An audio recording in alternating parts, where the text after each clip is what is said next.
ನಮಸ್ಕಾರ, ನ್ಯೂಸ್ ಬ್ಲಾಸ್ಟ್ಗೆ ಸ್ವಾಗತ. ನಾನು ಸಚಿನ್ ಹೆಮ್ಮಕ್ಕಿ. ಹೆಡ್ಲೈನ್ಸ್ ನೋಡ್ಕೊಂಬರೋಣ. ಕೊಲೆ ಪ್ರಕರಣದಲ್ಲಿ ಡಿ ಗ್ಯಾಂಗ್ಗೆ ಮತ್ತೆ ಟೆನ್ಷನ್. ಸುಪ್ರೀಂನಲ್ಲಿ ಬೇಲ್ ರದ್ದು ಕೋರಿ ಸಲ್ಲಿಸಿದ ಅರ್ಜಿ ವಿಚಾರಣೆ. ಇತ್ತ ವಿದೇಶದಲ್ಲಿ ಡೆವಿಲ್ ಸಿನಿಮಾದಲ್ಲಿ ದಚ್ಚು ಬ್ಯುಸಿ.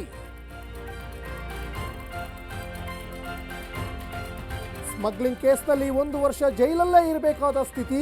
ರಣ್ಯರಾವ್ ವಿರುದ್ಧ ಕಾಫಿ ಪೋಸಾ ಕಾಯ್ದೆ ಜಾರಿ. ಜಾಮೀನು ಅರ್ಜಿ ಸಲ್ಲಿಸದಂತೆ ನಿರ್ಬಂಧ.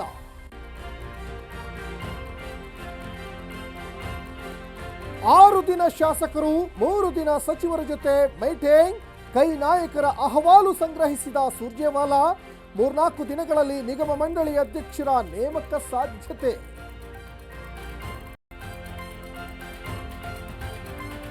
ಸರ್ಕಾರದಿಂದ ಸಾರಿಗೆ ನಿಗಮಗಳಿಗೆ ಅನುದಾನ ಬಾಕಿ.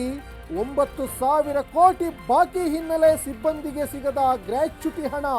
ವೇತನ ಹೆಚ್ಚಳ ಮಾಡದಿದ್ರೆ ನೌಕರರು ಕಿಡಿ.